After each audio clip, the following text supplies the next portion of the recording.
জনগণের সঙ্গে যখন কাজ করবেন মুখে হাসি রাখবেন, একবারে বুকের উপরে পা তুলে দেবো। টেলিফোন করছেন কাকে? আরে রাখেন রাখেন আপনি। আরে দেখবে কি জন্য আপনি ঘুষ নেন তখন ওই মেয়েদের জন্য নিয়ে করে না? প্লিজ আপনি প্লিজ আপনি প্রমাণ দিবেন। রাখেন, আপনি রাখেন টেলিফোন। আপনি কেন ওনাকে টেলিফোন করলেন? কথা কম বলেন। আসেন এদিকে। পূর্বে আমি ল এন্ড অর্ডারে কথা বলেছি। আপনি কাহিনী রাগান্বিত হবেন না। আপনি কেন ওনাকে টেলিফোন করলেন? গেট ভেঙে চলে এসেছেন। আপনার কি না না না না আপনি ওনাকে কেন ফোন করলেন? হ্যাঁ না না আরো সিনিয়র আছে বাবা কই সাংবাদিকরা এসেছেন স্যার আমার সাথে বলছেন যে আমি বলছি কথা বলুক, তারপরে কিন্তু এত উচ্চ আচ্ছা ঠিক আছে, এটা হতেই পারে। প্লিজ আপনি বলেন যে একটু পরে কথা বললেন যে গেট ভেঙে ঢুকেছে, এটা বললেন কেন? এই কেউ কথা বলুন।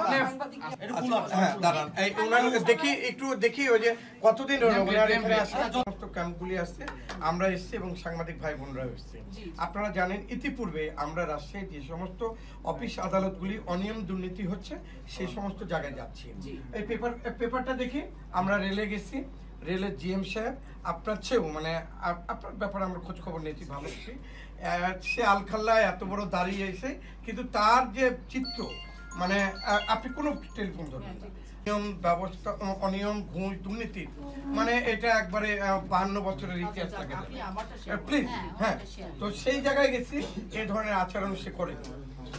আপনার এই যে আপনার গেট ভেঙেও আমরা আসিনি, ব্যারিকেড ভেঙেও আসিনি।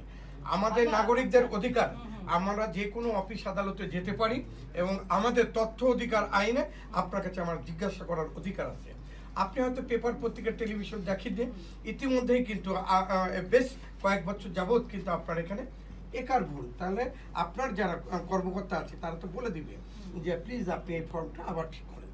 এইটা না করে এইভাবে আপনার পাসপোর্টটা একবারে নিচে ফেলে দিয়ে আসেন, পরে আসেন। আপনার পিছনে যে আনসার ভাইরা আছে তারাও কিন্তু ওই ঘাট ধাক্কা দেয়, এরকম চিত্র আমাদের ক্যামেরাতেও আছে।